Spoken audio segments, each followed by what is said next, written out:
All right. Okay. So good morning again. Also, good morning for the first time to some of the people who just came in to the Zoom session. And I'll say a couple announcements again for those who just entered. We really would appreciate if you change your name on your Zoom camera to your first and last initial or what farm and organization you're representing.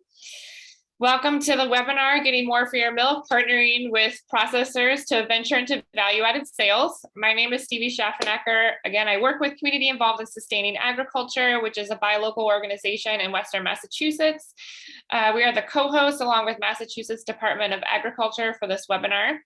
This session is intended to last until noon with time for question and answers at the end and time to fill out a survey related to this webinar. If you have troubleshooting questions, you can send me a direct message in the chat. If you're on phone and have access to email, you can also send me an email, which is my email that you might have received for information about calling into this Zoom. So I'm going to pass this on to our first welcomer and presenter, Deputy Commissioner Randall. And let's get started. Thank you. Thank you, Stevie, and good morning, everyone. I'd like to thank all of you for coming to this morning's learning session on co-packing for dairy farms. On behalf of Commissioner LeBeau and myself, I'd just like to recognize all of the dairy farmers and share our appreciation for all of the work that you do and for taking the time out of your schedules today to hear from our team and share their insights. This presentation is really the culmination of 2 years worth of research into dairy processing in Massachusetts, and we're really thrilled to have such interest in the topic. I know for many dairy farmers in the state, this is a new opportunity and avenue potentially for them, and it's really exciting to have these conversations. The goal of today's presentation is to present a potential pathway to diversification through selling value-added products that are manufactured off-farm at a co-packing facility. In agriculture, we often talk about the merits of income diversification through value-added products, and we're presenting today through this project one avenue for farmers to take advantage of the tremendous interest that we've seen from local dairy. And I know, as many of us have recognized over the last 2 years as a result of the pandemic, there's really been heightened attention on local agriculture and our food system. And this is just another opportunity where we can leverage that local interest in agriculture and support our farmers and the dairy industry. The findings that you'll hear today are based on engagement with many farmers, processors, and stakeholders to explore dairy processing and identify opportunities in the dairy sector. In addition, thanks to our partnership and alignment with the Northeast Dairy Business Innovation Center, you will have access to technical assistance to be able to take the product to fruition while receiving guidance throughout the whole process. We understand that this information is an introduction and that you'll need support to evaluate whether this is a feasible option for your business. So the presenters will provide next steps and resources that are available to you. At the department, we are committed to the sustainability of the dairy industry, and we value your feedback to learn how we can best support you. Our office will be checking back with the team to review what was shared today. And I'd just like to thank you all again for being here. It's so nice to see so many familiar faces and partners across the industry and the agricultural sector. And thank you to our team at MDAR for all of the great work on this project. It's really exciting, and I'm so excited to see the presentation and learn more as well. Thank you. Thank you, Deputy Commissioner Randall. And I just want to say good morning to everyone. My name is Rebecca Davidson, and I'm with the Division of Agricultural Markets with MDAR. And I am the principal investigator for this project where we're exploring dairy processing opportunities for our state. So if you could go to the next slide, please, Carrie. So as our Deputy Commissioner mentioned, the purpose of today's session is to present one potential pathway to work towards diversification for dairy farms. So we recognize that each farm is unique, and this webinar provides basic information and resources to help you all assess clearly and objectively whether and how to add a small-scale value-added retail product to your farm's offering. Specifically, we're going to focus on utilizing a co-packer to process your milk into a product for you to market through your farm. And through conversations with all of you, we also learned about the important need for resources and technical assistance to help guide this decision-making. And so this presentation will conclude with options for you to take advantage of and to assess next steps. Next slide, please. So we do want to make clear that we're not making any endorsements to work with any particular companies that you'll be hearing from today. And our legal department has put together the following to clarify MDAR's role in the process. Essentially, what this says is that we're here to present information, but we expect that through support from us, you will seek guidance and advice as you need for your business. Next slide, please. So for today's agenda, you'll see we have a lot to cover, but we want to make sure that we leave enough time for your questions and your input. But we'll start with presenting who we spoke to and how that input led us to the opportunity that we're presenting here today. Then we're going to set about answering the key questions that came up in those conversations that we had with you. So first, Linda Breschut, our emeritus from Cooperative Development Institute, will present what we learned from the cooperatives and from the Federal Milk Marketing Order on how co-packing fits within those models. Next, we'll hear from our dairy inspector, Jessica Edwards, on options and considerations for small-scale transportation of fluid milk to a processor. And then we'll hear from Professor Amanda Kinfell with the UMass Department of Food Science. Linda and Bill Zweigbaum will talk through business development technical assistance resources that were developed as part of this project. And finally, Stevie will come back on and guide us through additional resources and next steps. Next slide, please. So everything we're presenting here today is a culmination of so many conversations that we've had in the past 2 years.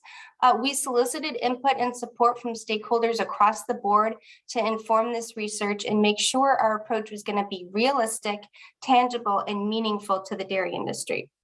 Regional organizations like CISA, Sheffield Land Trust, Berkshire Grown were instrumental in helping outreach to dairy farmers and providing observations as to what is happening in the dairy sector in their specific regions. They also provided support in terms of hosting this workshop.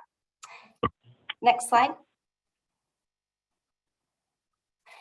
Our academic partners were also really instrumental to this project. UMass Food Science and Resource Economic programs together. We'll hear from Professor Amanda Kinfell later today, who will provide an overview of key considerations and available resources for dairy processing and food safety. And I want to mention Dr. Jill Fitzsimmons with UMass Resource Economics program supported our research design, especially the dairy farmer interviews. We worked closely with Professor Kinfell and Dr. Fitzsimmons to ensure that we had a solid methodology while making sure that your perspective was integrated to guide us through this research process.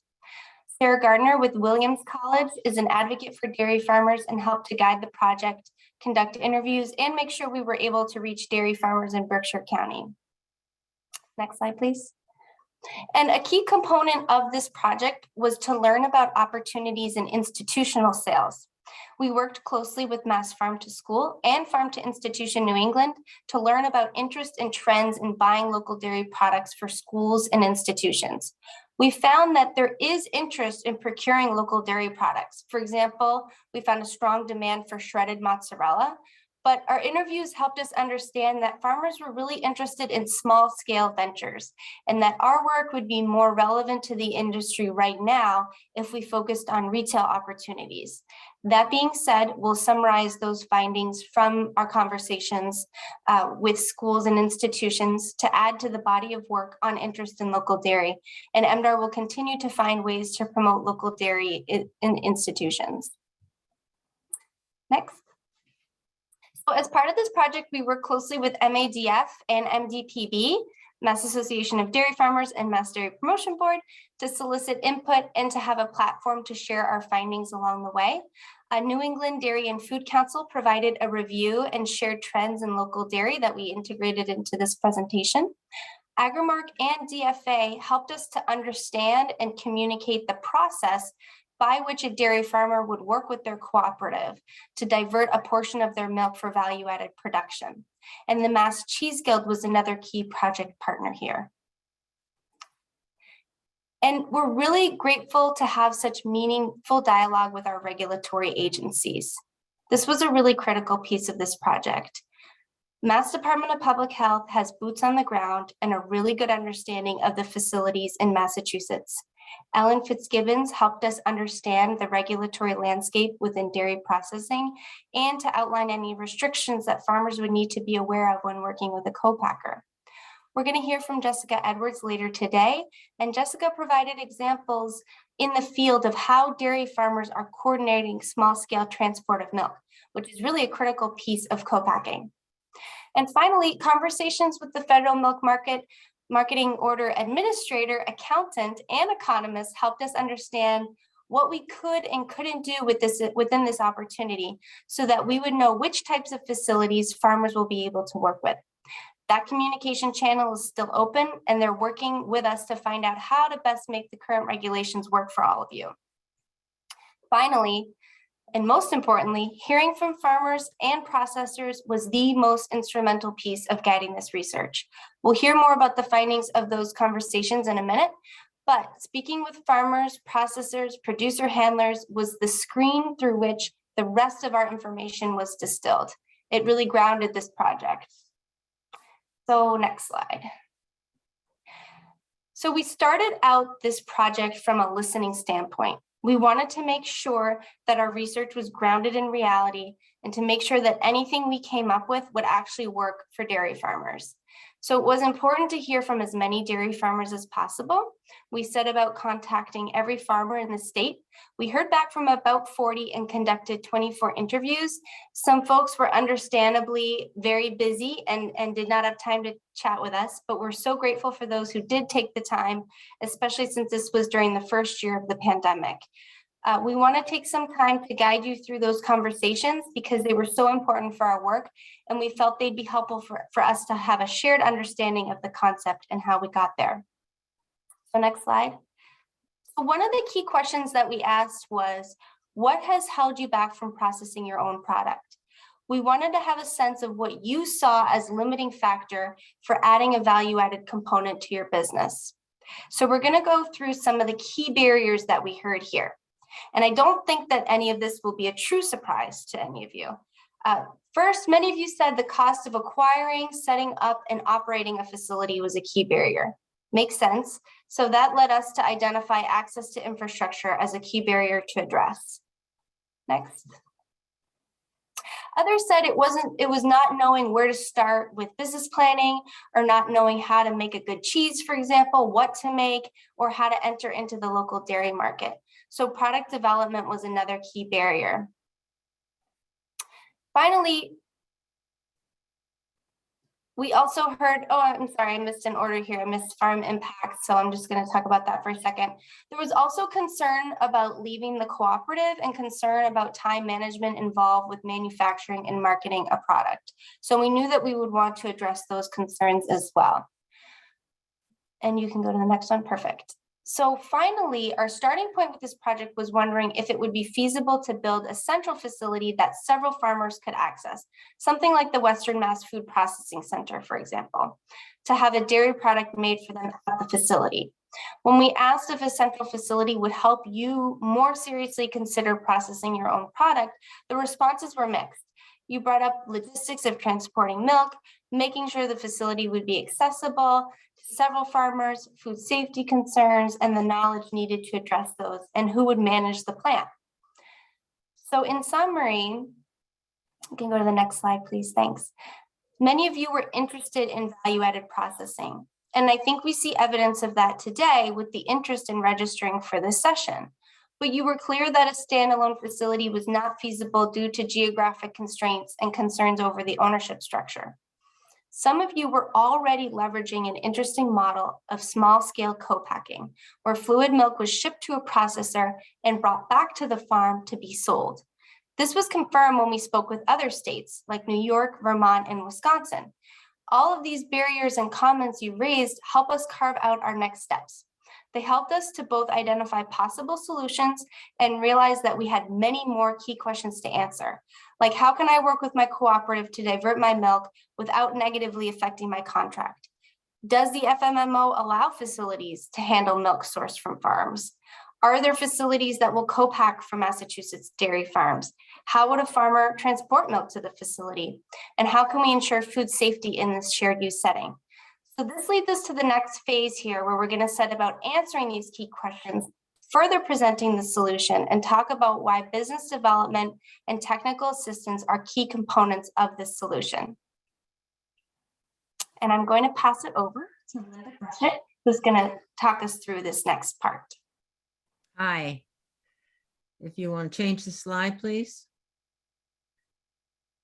So everything that Rebecca just said led us to the development of this strategy that combines co-packing and business development, planning, and technical assistance. And that together, they offer a way forward into business for farmers that want to develop and test a value-added product. Next. Such a strategy is important because there's opportunity in the local marketplace for dairy. The consumer buy local trend is here to stay, growing by leaps and bounds during the pandemic. The buy local trend has increased consumers' appetite for local farm products. People want local products that reflect place, tell a story, feature benefits they value in the products they want. Research and sites from New England Dairy tell us that success in dairy products comes from connecting consumers to dairy farms and providing dairy experiences that awaken what they love and enjoy about dairy. When you tell the story of your farm, your family, your cows, you make consumers connect to place, to community, to belonging. When your product taps into the benefits that consumers value, you add that value to the product. Consumers are drawn to products that taste good, that offer the feeling of I'm worth it, and allow them to support a neighbor and to be part of and engaged in their community. Time-stressed consumers drive the newfound popularity of delivery services, online ordering, and with COVID, has shown a light on staples like butter and cheese. Health and wellness concerns prompt consumers of all ages to want to prevent illness, and self-treat with food and beverage products that offer functional benefits, like the probiotics found in yogurt and other cultured milk products. And they look for products that offer quality assurance and reliable food safety. Especially during the pandemic, consumers missed access to everyday products which slipped from grocery shelves. Products such as butter, cheese, yogurt, such that making a local version and offering it locally, perhaps with other farmers, think CSAs and farmers markets, is a huge opportunity for dairy farmers. When it comes to packaging, less is more. Eco-friendly is best. Paper versus plastic. Due to consumers' heightened concern about animal welfare, family dairy product farms and the products they make need to share their good cow care practices. Related is consumer interest in the responsible use and care of land and water. Again, the pandemic made people more aware of sustainability issues. Dairy has a strong story to tell about how best practices on the farm improve land and water quality.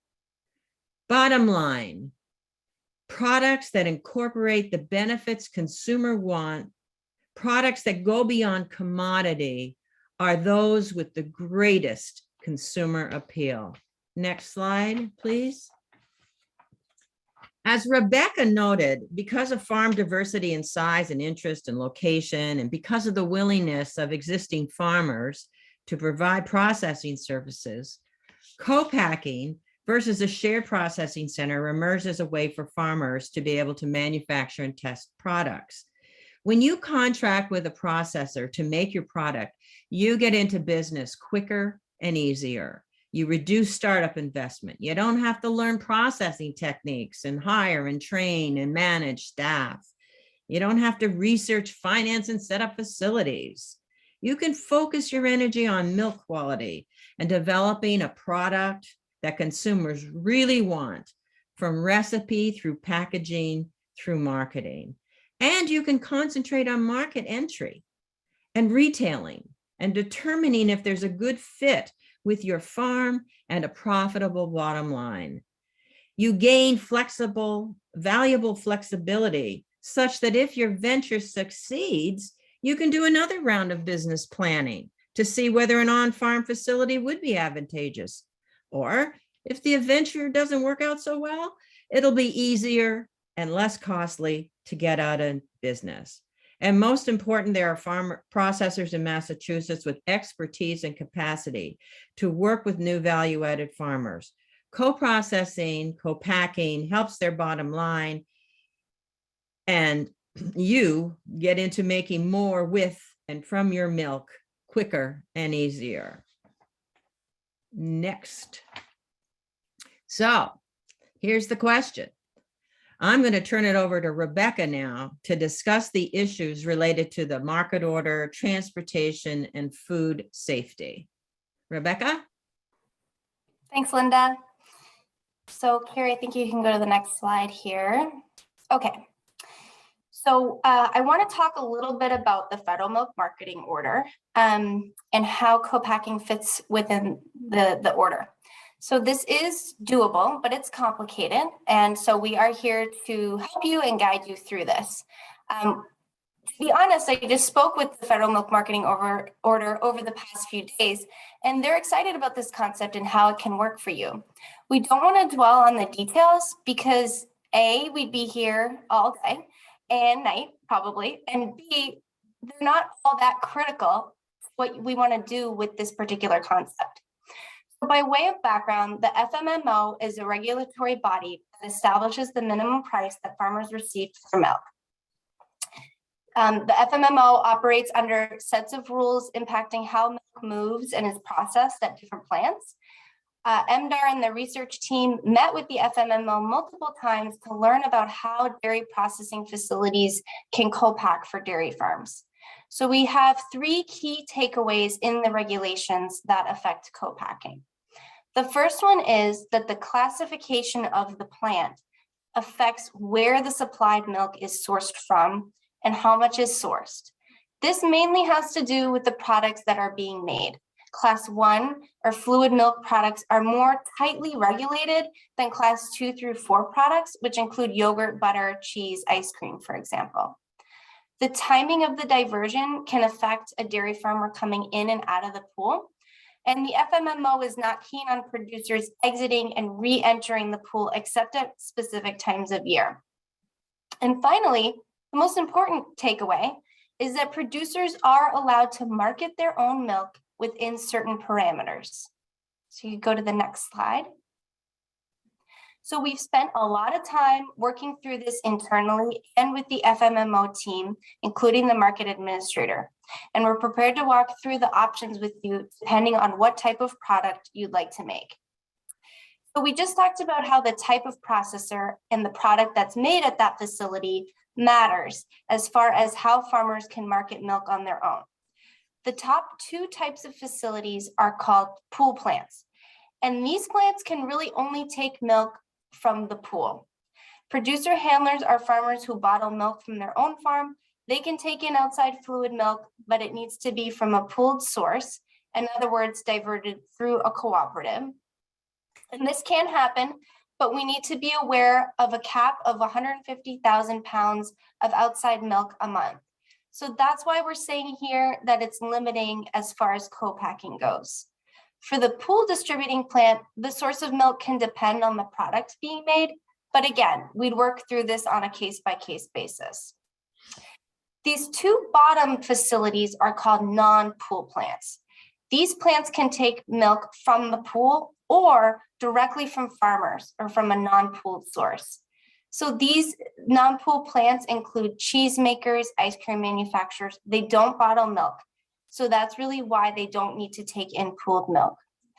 Exempt distributors are also farmers who bottle milk, but they put less than 150,000 pounds of milk a month into the market. So they're exempt from sourcing from the pool. And there aren't limits on how much milk they can bring in and where it's from, as long as they stay under that 150,000 pounds of milk a month sold as a fluid product. So again, this is a lot of information. We're here to walk through this with you. There are opportunities to market your milk directly if you work with a cooperative, and even ways for you to bottle your own milk in limited circumstances, although there are way more flexibilities for making class 2 through 4 products. And the FMMO is ready to see how many farmers are interested in this opportunity and to work with us as we navigate this together. So I think that, Linda, you're taking the next slide. Yep. Perfect. If you could put, yes, okay. So for those of you, which I imagine is most of you who are members of a marketing cooperative, you have a full supply contract that commits all the milk that's produced on your farm to your co-op and commits the co-op to finding a market for all that milk. Milk that's marketed through a cooperative is in the federal milk market order pool. So our conversations with Agrimark and with DFA confirmed that both cooperatives want to support dairy farmers who choose to diversify into value added. They will work with you.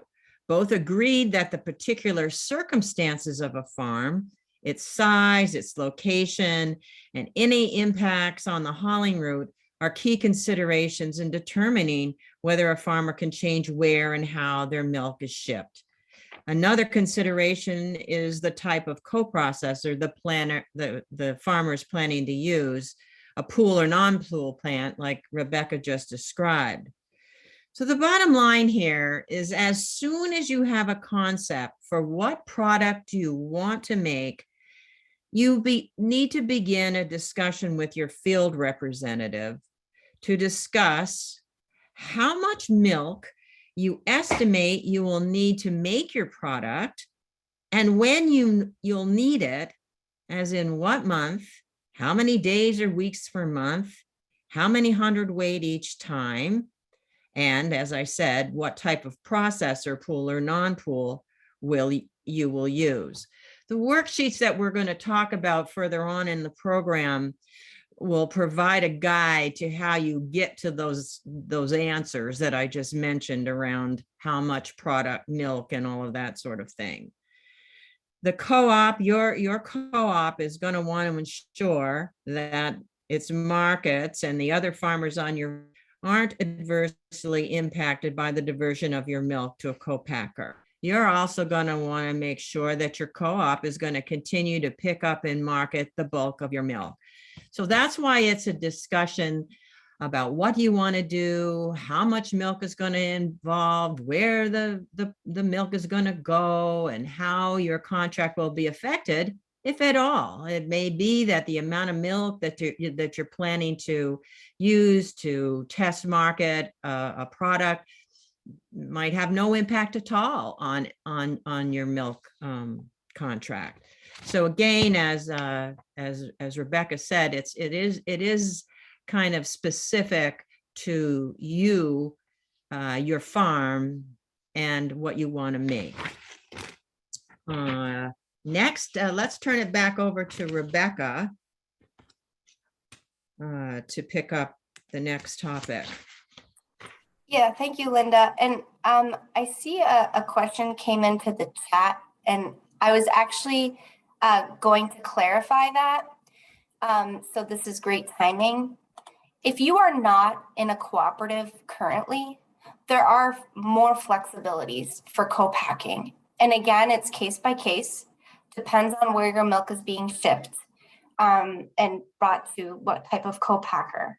But this opportunity would not be limited to farmers and cooperatives. It would also be an opportunity for farmers who are not in cooperatives. So I hope that clarifies the question. And if not, I'm happy to talk a little more about that. Yeah, it's only the farmers whose milk is being hauled into the pool that this impacts. Okay, so next slide. Okay, so we want to talk a little bit about the facilities that were identified and were interested in co-packing for dairy farms. So we thought that the easiest way to communicate this information would be to create a map of all of the facilities that expressed interest in co-packing for dairy farms. So I want to talk a little bit about how we came about this list. We interviewed as many facilities as possible. We sent emails, we really did some broad outreach, and in the end, spoke with the following processors who were interested in making products for other dairy farmers. I want to emphasize this list is not exhaustive, and if you're interested in being added to our map or interested in working with dairy farmers, please reach out after the presentation or at any time. We'll make sure our contact information is available. So when you click on one of these icons, and I'm wondering if there would be a way to share this map, but what I can do is in the meantime, just talk through this. But if you see there's these colored icons here, and when you click on one of the icons, you can see the products that the processor can make. You can see their contact information, and we've also added FMMO classification of the plant, which, as we just heard, is an important thing to keep in mind. Again, we're here to walk you through all of this. We don't anticipate that. Oh, thank you, Carrie. Yeah. So when you click on one of these icons here, you can see the types of products that can be made, some notes, contact information there. Great. So if you want, you could go back to the slides. That's perfect. Thanks, Carrie. Hey, Rebecca, there was a follow-up clarification question from when you were talking earlier, just wanting to know if what you were saying was relevant for both raw and pasteurized milk. So I know that there are separate regulations related to raw milk. So I'm wondering if that might be best handled offline, but happy to follow up, Christine. The thing is that when you are going to be transporting your milk, and Jessica is going to speak a little bit more about this, but when you're transporting your milk to the co-packer, it will be raw fluid milk at that point until it gets pasteurized at the location where it's going to be packaged into a product, depending on whether it will or if it's going to be made into aged cheese. But we're going to talk about that a little bit more later. Okay, great. So next slide. So just for a snapshot of these facilities, so far we have pretty even coverage across the state. So we have 2 facilities in southeastern Mass, 2 in central Mass. I'm sorry, 1 in southeastern Mass, 2 in central Mass, 5 in western Mass, and 2 in northeast. And really, as far as how much can these facilities process, it depends on the facility, from 50 gallons up to 1,000 gallons per production run. And then what can they make? We have quite a wide array here as well. We have 5 facilities that pasteurize and bottle fluid milk, 3 facilities that can make yogurt or kefir, 6 facilities that make cheese, both aged and fresh cheese, 3 facilities that make ice cream, and 2 facilities that make butter. And some facilities may offer aging and technical support. So this is really going to come down to a conversation with the particular facility. So now I'm going to turn it over to Jessica Edwards, and I'm just going to give a brief introduction of Jessica. Jessica is an animal health and dairy inspector with the Department of Ag Resources and is the state rating officer for interstate milk shipments. Jessica is also a sampling surveillance officer and can inspect and approve milk sampler haulers in the state. Jessica currently covers parts of Worcester County and the eastern half of the state, and Sheila Phelan is the other sampling surveillance officer and covers the western part of the state. I'm so thankful to have Jessica here to talk through the steps to transporting your fluid milk to a processor and what she has seen in the field. So I'm going to turn it over to you, Jessica. Hi, good morning. I'm going to touch base on the regulatory part, and we're just going to, go over the surface, and it's going to be a case-by-case basis and contact either Sheila or myself if you want to, have further discussion or have us look into anything. The transportation of raw fluid milk is regulated by the Massachusetts Department of Agricultural Resources Dairy Program. Next slide. The farm must hold a certificate of registration from MDAR before milk is hauled to a plant. The truck or the transport vehicle must also hold a tank permit and be approved. We provide this during the inspection. Each driver must be licensed as a hauler sampler as certified by MDAR. It's one license for all.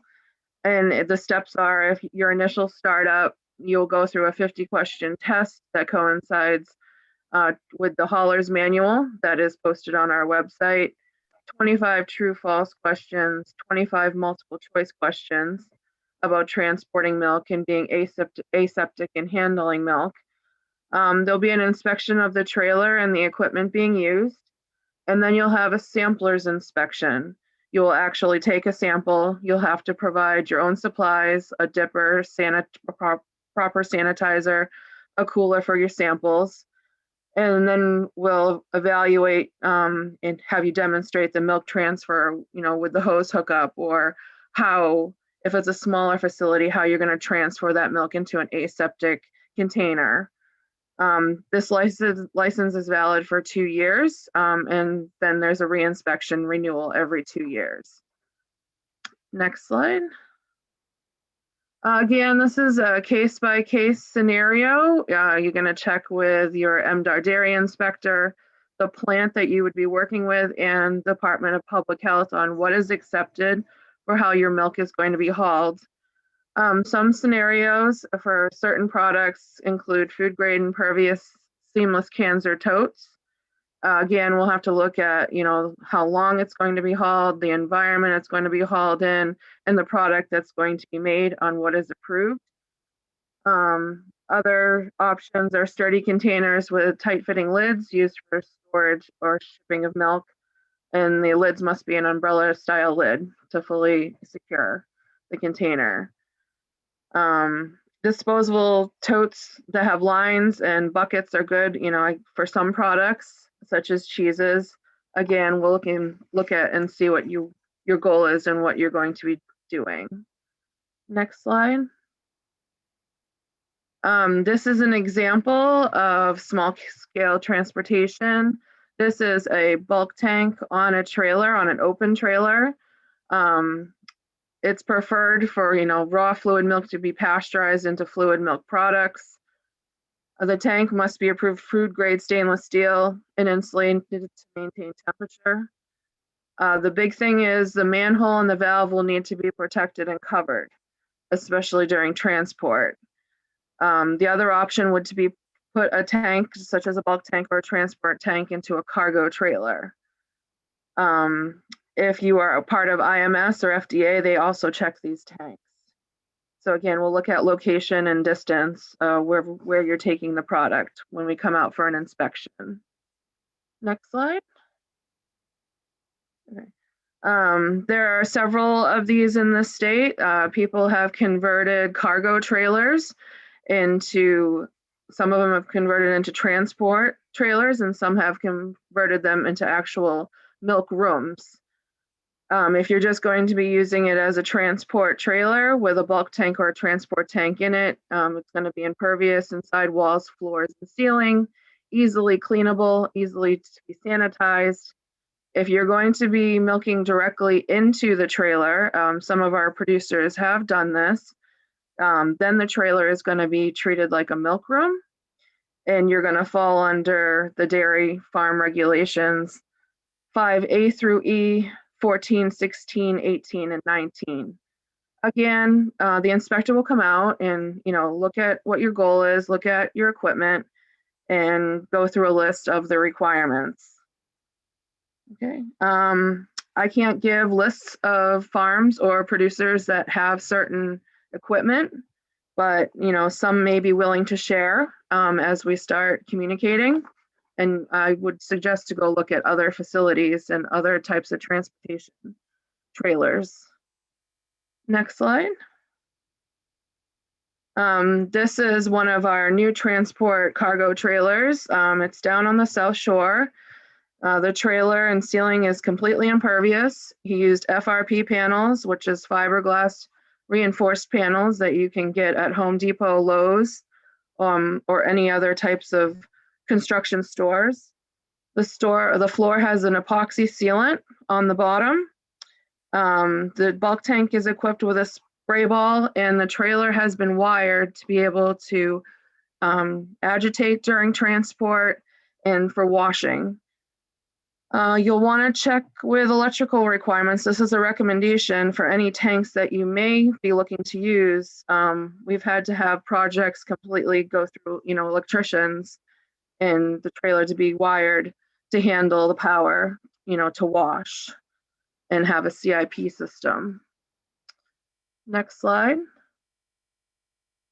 Private haulers, there are a few smaller plants in Mass that have their own bulk tank trucks. You can modify a regular bulk tank for transport as long as you have protection of the manhole and protection of the valve, or put it in an enclosed trailer that has an impervious surroundings. Some transportation does occur already between co-ops make arrangements with producer dealer plants, and they are buying milk to transfer to the plant and process it, and it's being returned back to the farm, different farm stores. So there are some different options out there. We do not recommend a specific thing or a specific way to do it, but we can talk through the regulatory requirements for what you choose. Okay, next slide. A final note, with each option specified, cleaning, protection, and maintaining temperature are of utmost importance. Contact your inspectors, have the plant discuss what the requirements are, have the Department of Public Health discuss what the requirements are. Again, it'll be a case-by-case scenario. Do not go out and buy any equipment or convert any equipment without talking to the regulatory officials first. And that way we can work through step by step and make sure things are done correctly. Okay, any questions? There are a couple questions in the chat. Two of them are related to toting and hauling. So the first question is, does transport in cans and totes require hauler's license? And then the follow-up question to that, if transporting in cans or totes, do they have to be contained separately, as in like a trailer in the examples being shown, or would inside a vehicle be acceptable? Again, we'll work case by case. You do have to have a license. You do have to go through the licensing process and become a sampler hauler certified with the department and the state. We have some scenarios where they are hauled inside of vehicles. So we would look at the equipment and go from there.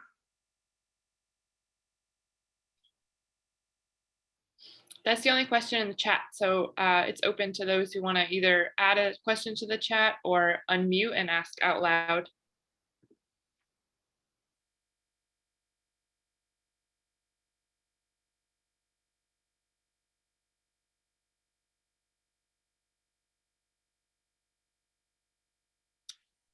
There is a new question. Oh, Go ahead. Hello? Can you hear me? Yes, we can, Rick. Go ahead. Question. Does not a person that is hauling their own milk also have to have a license to antibiotics test before the milk can move or be transported? that's why I said to check with the Department of Public Health and the plant that you're going to be working with. So I don't cover that part. I cover the haulers, samplers license from the Department of Agriculture. So then you would have to work on the plant side for those items. Okay.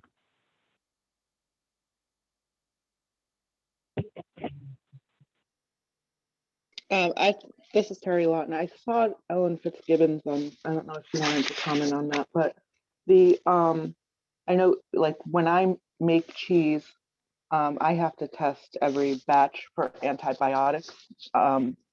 So I think that that probably would fall under that.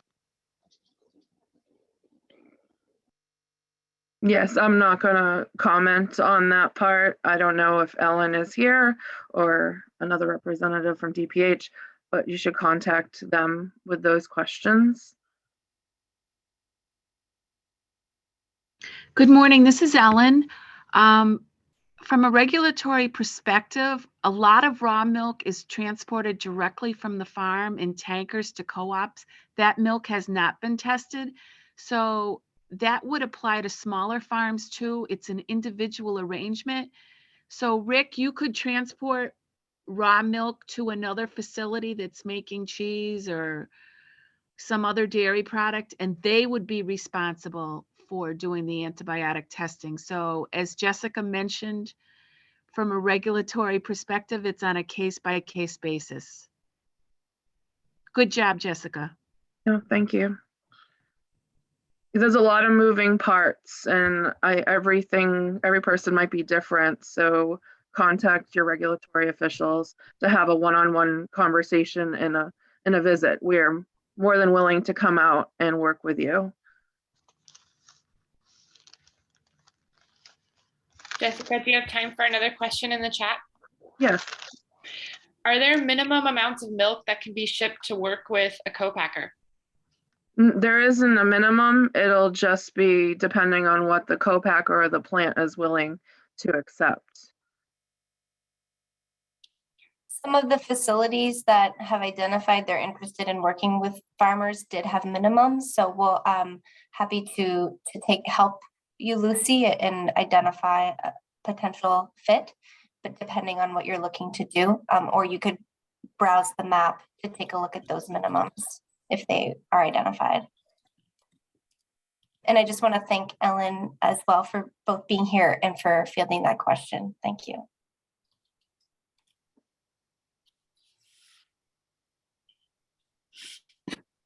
We'll put a link to the map in the chat.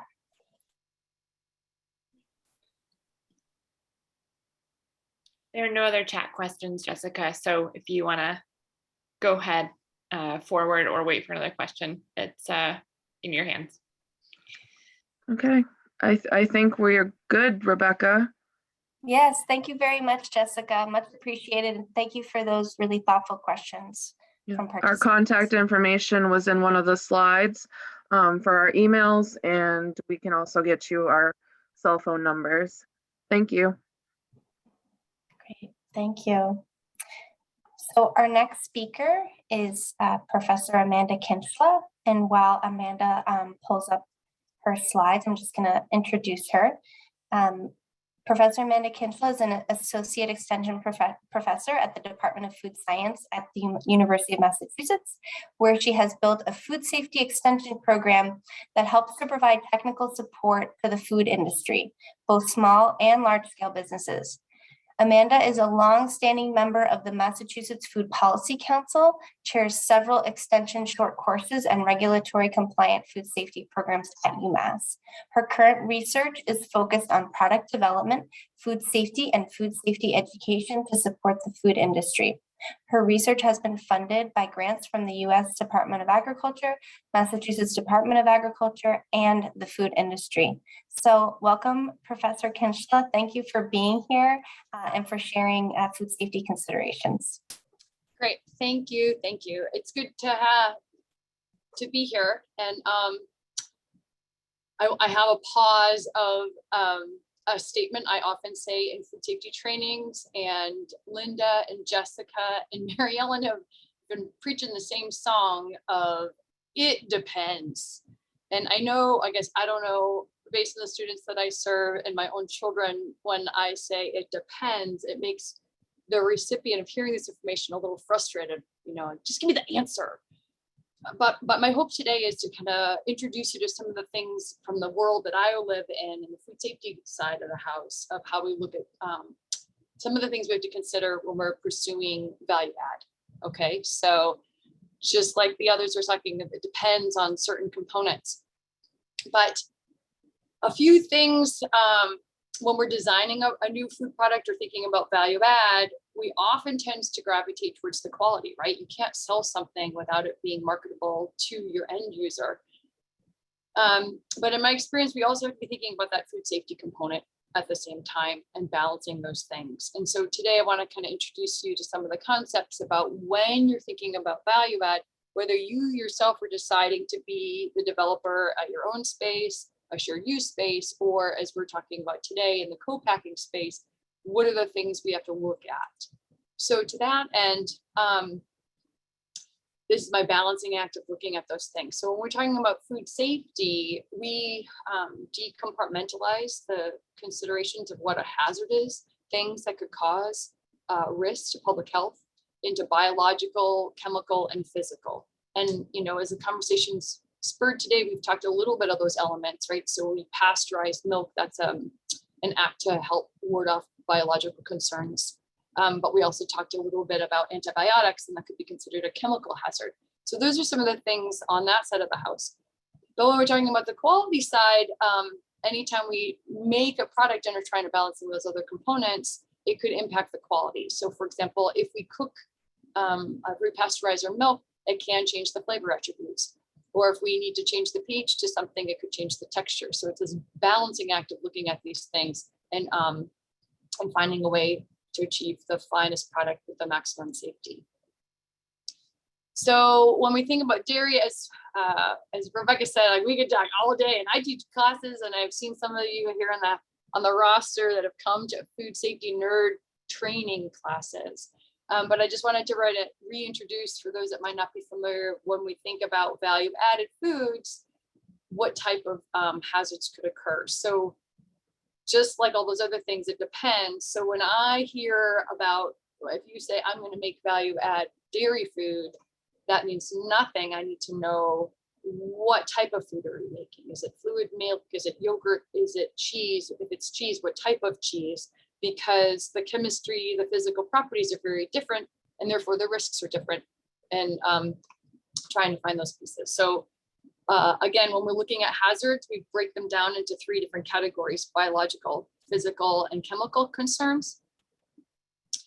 And how we tackle the management is very different depending on the food. So for example, if we're making something like a soft cheese, queso fresco, or brie, often we're using pasteurization and sanitation to ward off concerns of things like listeria.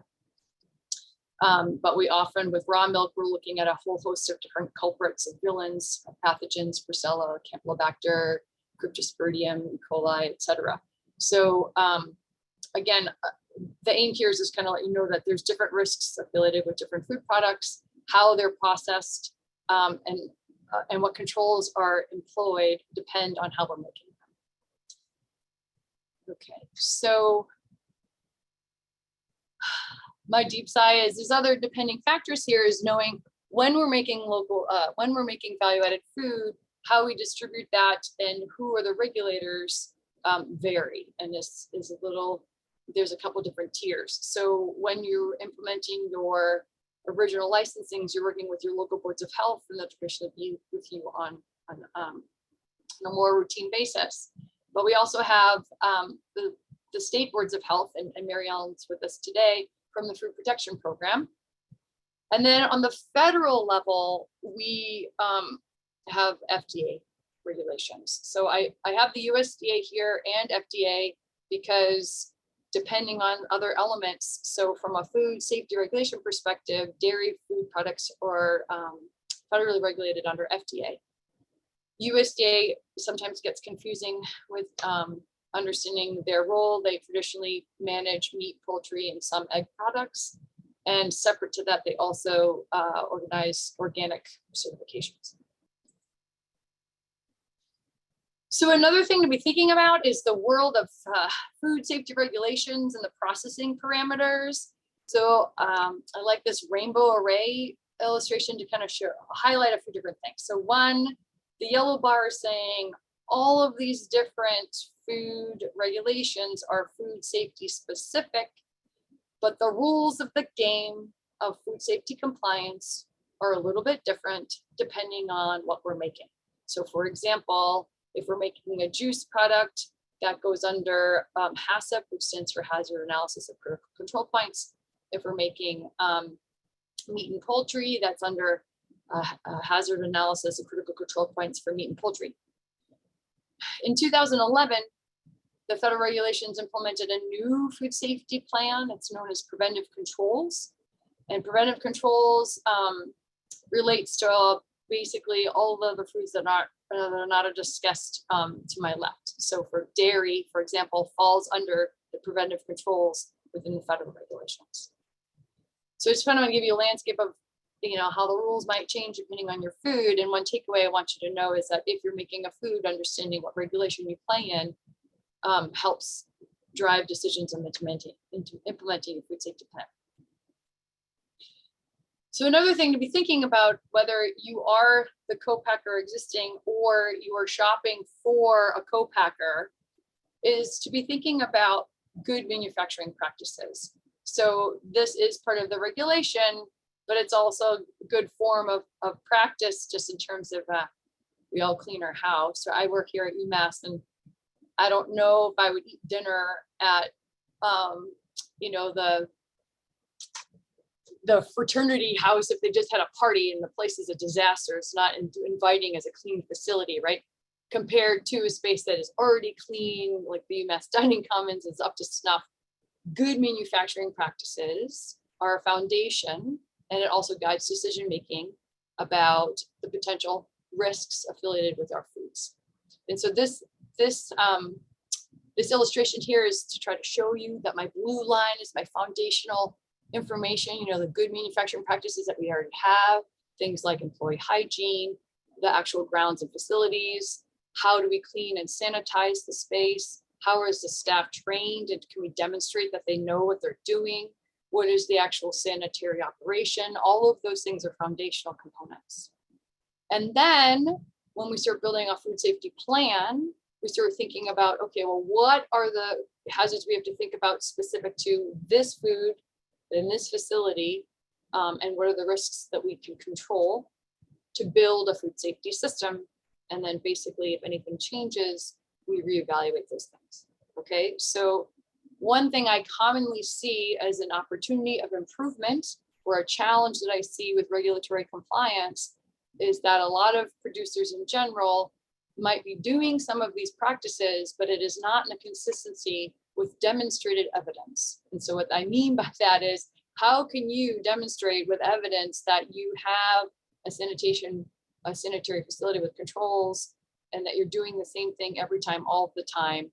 And how are you showing that your team is trained routinely to manage those things? And so it often comes down to procedures and record keeping on a routine basis to show that you are doing those things as intended.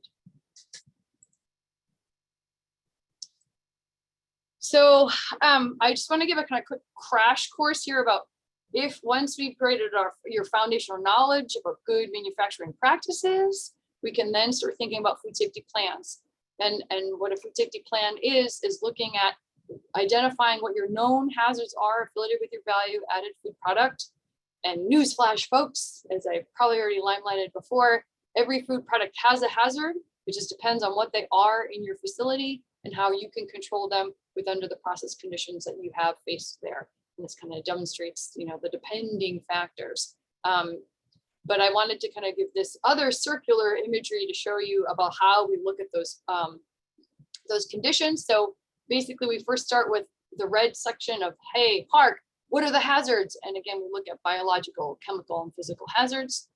And then we say, if they are a hazard, how are they happening? What is the cause? What can we do about it? And then we move on to the yellow steps to knowing, okay, how can I control those? What can we be doing to monitor those things? And what records can we use to show that we are in fact controlling them? And then we continuously review these things for improvement and corrective actions if things go awry, okay? So this is the Reader's Digest version of what food safety plans are. but also I'm the cheesy one. I didn't mean to cheesy. There you go. But I'm using this circular motion here to kind of let you know that food safety plans are dynamic and they need to be reevaluated on a basis based on anything that changes, and also have you think about this is a process affiliated with your value-added food product, and the hazards and controls are different depending on what you're making. So if you don't know, or I guess if you had one slide to remember, this is the one I want you to know, particularly if you are producing food or are planning to be processor for others, is when we're making different value-added foods, you have to know what your hazards are at your facility with your product, okay? And it is dependent on a whole host of things, including environmental factors, how you're processing the product or risk itself, okay? But it's not law, you know, it's not, I guess sometimes people, when I was talking to processors, they say, oh my gosh, I can't do this, there's a hazard.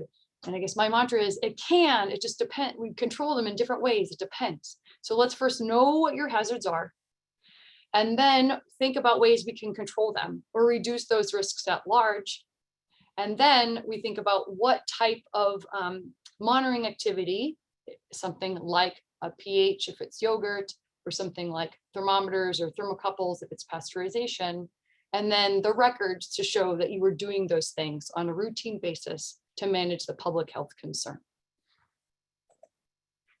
So as we start thinking about this world of co-packing or doing it yourself, there's a whole host of questions. And, you know, one of the things that we talked about, our intentions with thinking about food safety plans, is it is an element of food processing and it's an important component.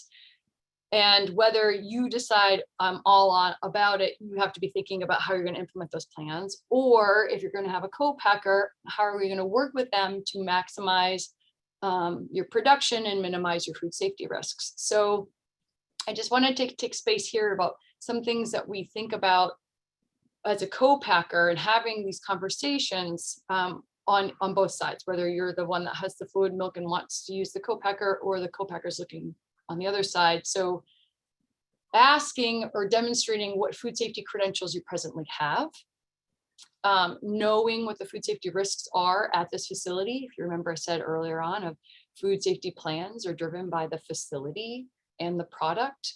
So because the controls are managed differently depending on the resources and availability of the process. You also have to be thinking about who is supporting the validation. So what validation means is, what is the scientific evidence we're using to process your food? Oftentimes in dairy, particularly fluid milk, we will pasteurize, but it's not just heat treated, right? There is a defined, based on science, a time and temperature relationship, and you can get there a variety of different ways, whether it be a low temperature for a long time or a high temperature for a short time.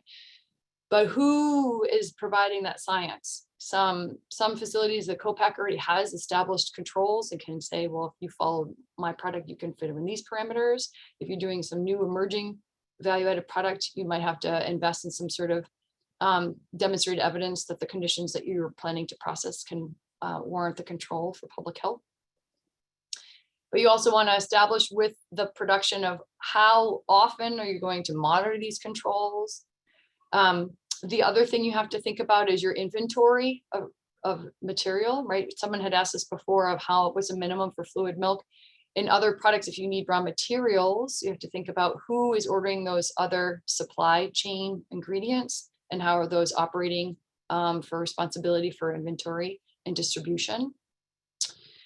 And then, you know, this kind of circles back to the conversation that Linda was talking about earlier this morning about the considerations of co-packers. And so here in the state of Massachusetts, we have a few different shared use facilities.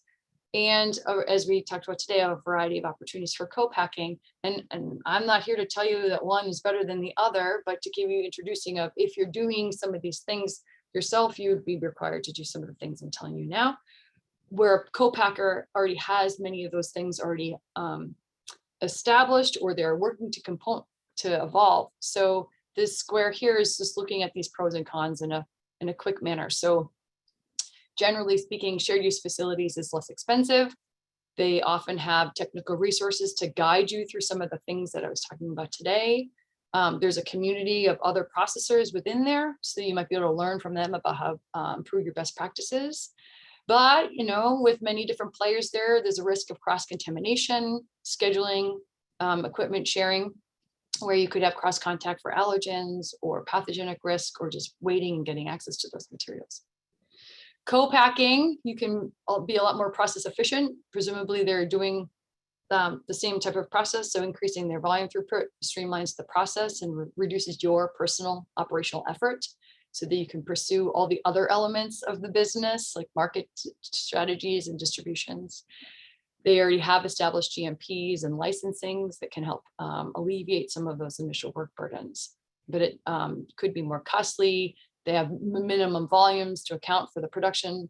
You have to consider their scheduling timelines, and you have to rely on their quality system. So that can be a death on the curse, right, of complying with their already established systems along the way. So let's see here.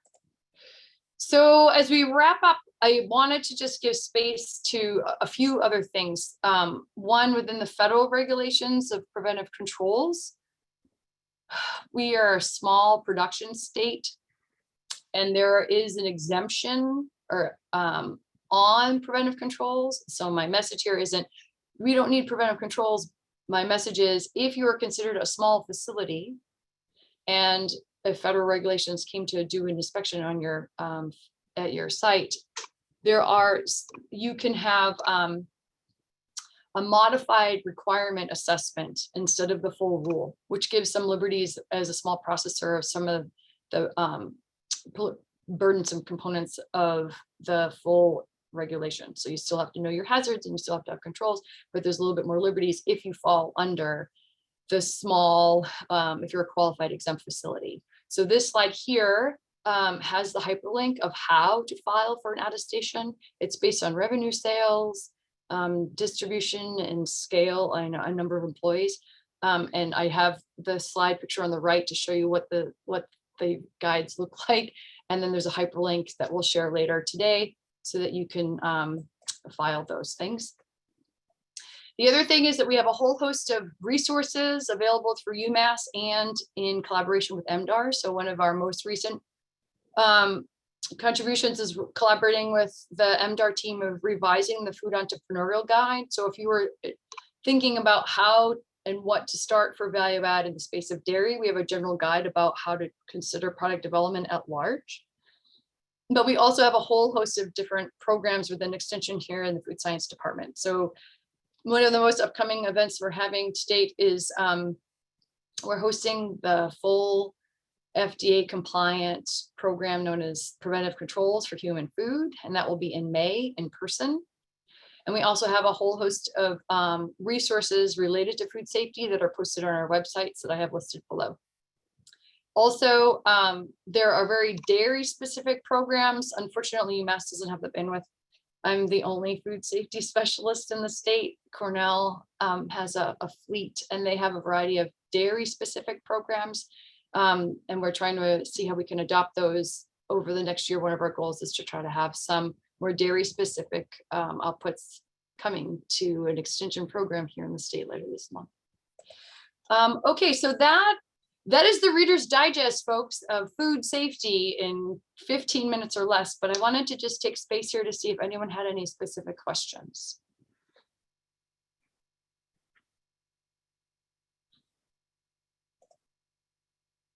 I'm also going to leave my name and contact email in the chat.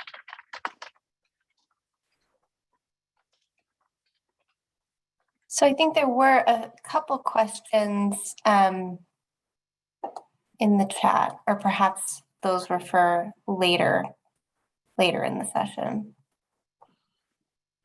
Okay. unrelated to this topic. Oh, about sharing resources. So yeah, we're going to talk about where all the slides and all the information that was shared today will be housed.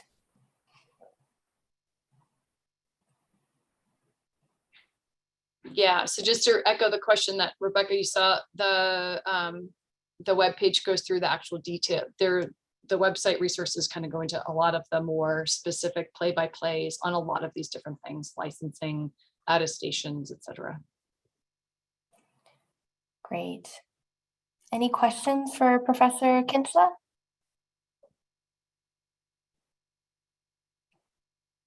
I don't have a question for Amanda, but just to follow up on what you just said, I was writing a direct message. The Airtable link that I have been providing, I forgot to mention this in the beginning, but I'm going to take the time now to let you all know that Airtable link I've been providing in emails for those who do have access to email now has the slides uploaded in PDF. It's also where I'll be putting a lot of information that people ask for, or contact information as well, that you can access for the next 6 months. But if Airtable is not your thing, you can also email me or reach out to Rebecca. Perfect, thank you. Well, thank you, Professor Kinfell, for providing that overview. Really appreciate it. So I did want to touch on, and this is a great segue, we have, and we can go back to the slides. I believe we're on slide 35 at this point.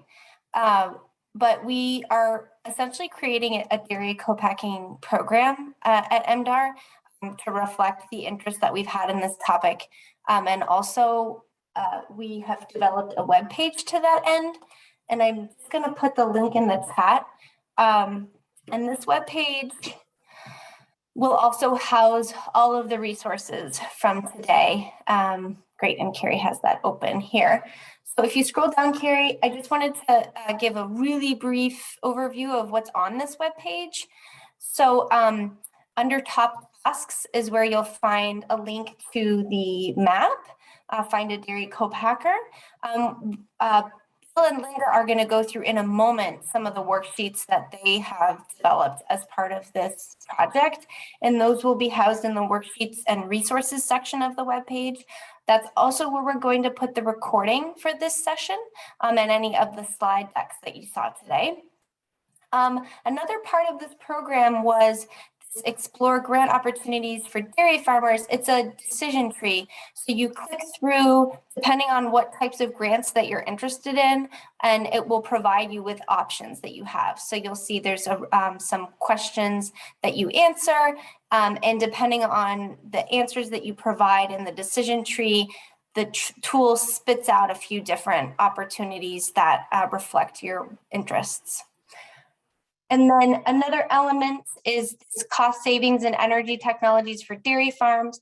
We worked with Jerry Polano at MDAR and Myron Inglis, our economist, to update the information on different cost savings and different methods that you can save energy on your dairy farm to cut costs. And that was another output of this project. And then finally, in the webpage, you'll see different information about the FMMO that we talked about, small scale milk transportation, and then the resource guide that Professor Kinfell mentioned, which was a collaboration with Benita Elke at our department, which is really a fantastic resource if you're looking into value added, and I highly recommend looking at that. And I'm seeing if I'm missing anything here. And then finally, before I pass it back off to Bill and Linda, I just wanted to mention that funded by the Northeast Dairy Business Innovation Center that I'm going to talk about later, we are working to hire a consultant who will work with a small group of farmers who are interested in this concept and really work through on a case-by-case basis to answer some of these hard questions about, will this work for your business? How will it work? How would you talk to your cooperative, and all of that. So that's coming soon, and we're going to be providing links to how you can access that as well. So I'm going to pass it off to Linda Brushett and Bill Zweigbaum to join us, to lead us through the next part of our program.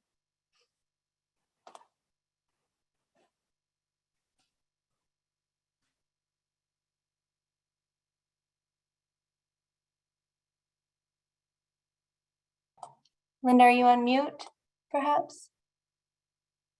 Thank you, Rebecca. Carrie, if you would put the next slide up. Bill Zweigbaum and I are going to talk about business planning and technical assistance. While we began with an overview of co-packing and the various related issues as a means to get products made without having to make an investment in facilities, business planning truly comes first. You need to know what you want to make before you can find a co-packer to make it, before you can talk to your co-op, etc. So business planning, though we have it at the end, is actually at the beginning. Next slide, please. And we're talking about business planning because can you move? Because the more you know before you start making decisions, the better your decisions will be. Research, planning, thinking things through allows you to address any concerns family members, bankers, and others have raised, anticipate and head off potential disasters, and choose a product that shows the best chance of a return. Planning is an important key to success. It's always best to sort out issues on paper where you can rather than in practice. Before you start a new business, it's good to know where you're going and how you'll get there. Planning will help you make your business an asset to your farm. While you aren't building a facility, there will be costs upfront and ongoing. You're going to need a budget. You're going to have to make sure that it's grounded and that it's realistic, that you understand what the cash flow is going to look like and how you're going to manage it all. If you could move to the next slide. A value-added business, I don't have to tell you, probably, is very different from managing cows and crops. Products are perishable in a different kind of way. Products need to be marketed quickly and by you, unless it's an aged cheese. Quality control, as we've talked about as just now, is critical, not only to ensure no one gets sick, but to avoid lost production and the associated costs. You're going to be adding a separate business to your farm, and it's going to take your time and it's going to take your attention.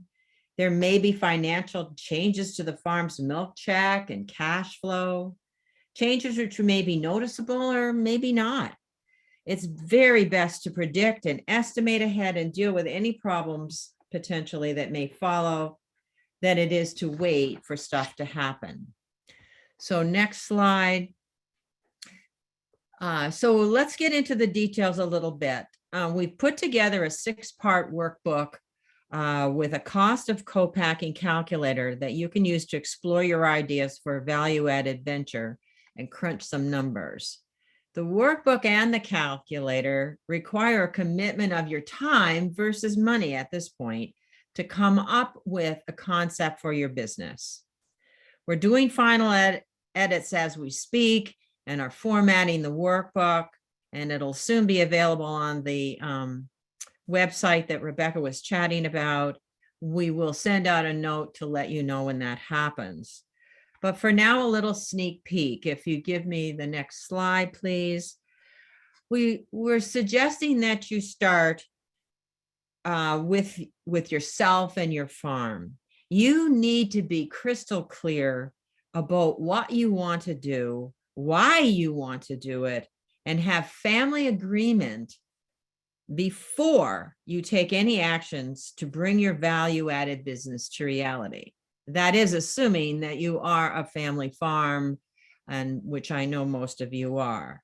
It's no worries if everybody isn't on board now or when you start thinking at the beginning, but you do want people on board when you start putting your ideas into practice, into implementing ideas.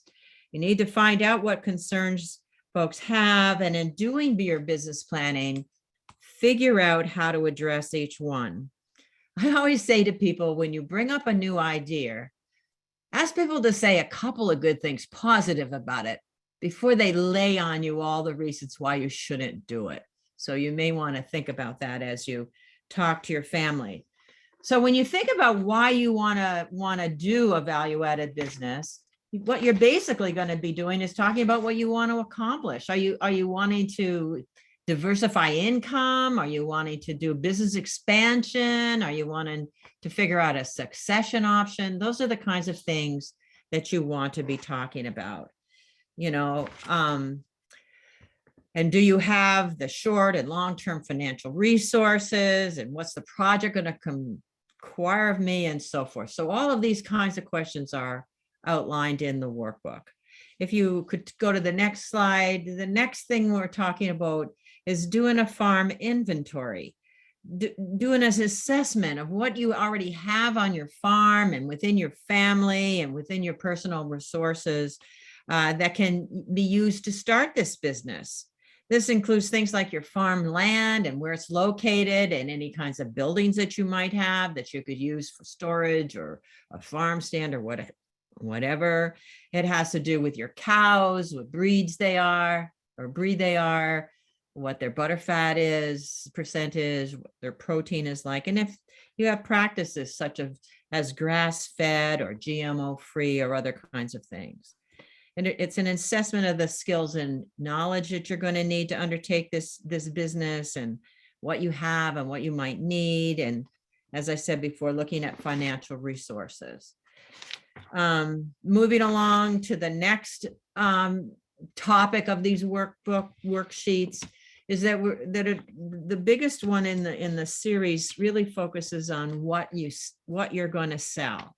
As we talked earlier when we were discussing opportunities for local, we talk about a product and its benefits. And it's basically, you have the product, whether it's butter or cheese or whatever it is, and you're wrapping it around, you're wrapping it up with all the benefits, the things that people are looking for besides the actual product.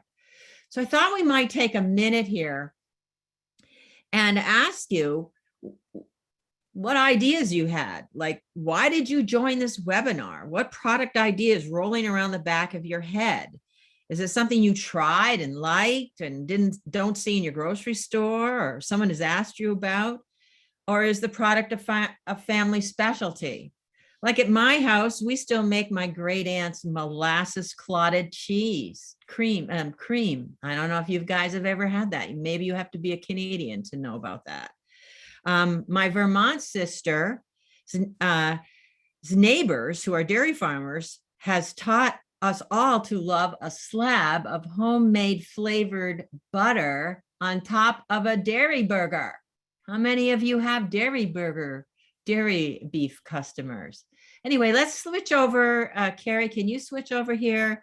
And we thought we'd just turn it over to you and have you like popcorn style or through the chat box, maybe shout out a few of the kinds of products that you're looking at. Don't be shy. What do you think? What do you want? Why are you here? What do you want to make? Or are you keeping it a secret?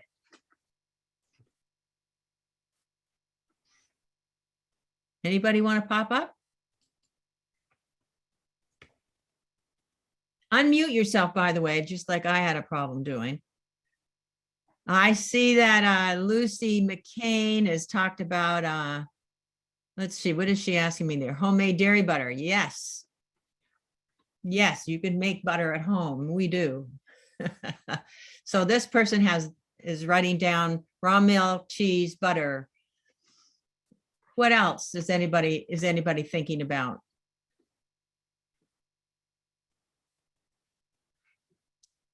Anybody thinking of making labna kind of yogurts or Kefir that just came up in the chat.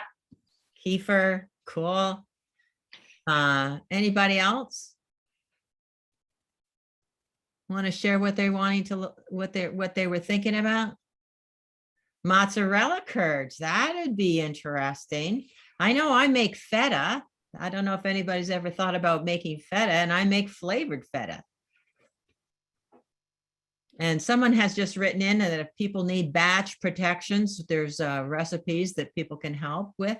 They can help with making recipes. So that's cool. Are there anything else that anybody want to mention right now? seriously considering bottling our own milk. Okay. Anything else? Maple milk. Yum. Ooh, delish. Okay, I'm going to move us along. You can keep writing that into the chat. The point is, it sounds to me like you guys already are thinking about how to make the ordinary extraordinary, and that's something to keep in your head. Let's move back to the slides. And now let's talk about a market for a second. In these workshops, we're talking about choosing a market, and that word choose is intentional because you get to decide. You're planning this product, you're planning this business, you get to decide what it is you want to make and where you want to sell it and who you want to sell it to. And so these workshops are going to guide you through a process of figuring out whether your product, your market is going to be millennial moms, or whether it's going to be folks like me who are over 50, or maybe your market is going to be farm stands within a 50-mile radius, or whatever. Just keep in mind that market research is a purposeful process of matching a product to those who want it. Marketing encompasses everything a business does to direct its products to a defined sense of a set of users. To be successful, the bottom line is that you got to find enough people to buy your product over a sustained period of time at a profitable price. If you want to go to the next slide, in these workshops, we spend a considerable amount of time helping people think through. Once you figured out what you want to make, you are ready to find a co-packer. As Rebecca has mentioned, we've got the resources for locating co-packers and looking at what they make right now and finding a match between what you're considering and what somebody's making, perhaps in the size and scale that you're talking about. And in some cases, maybe it's a co-packer that's willing to add a piece of equipment or use a piece of equipment differently to make your product.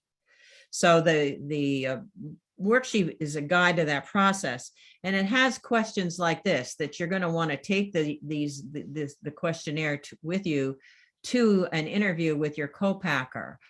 The ones that we put here in red will give you the data that you're going to need to use the cost calculator that Bill Zweigbaum has put together.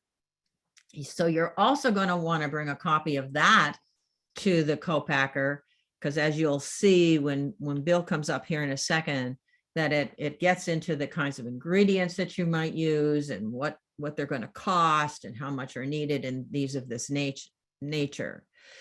So without further ado, I want to now turn it over to Bill. We're going to look at his screen. Maybe you guys in the background can get that organized. Bill, many of you might know as a farm Credit East business consultant with a specialization in dairy.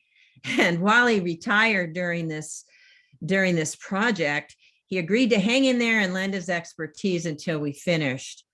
So I want to turn it over to Bill and his computer, and he's going to run you through these cost calculators and show you how they work, and just to give you an idea how this all is going to work for you.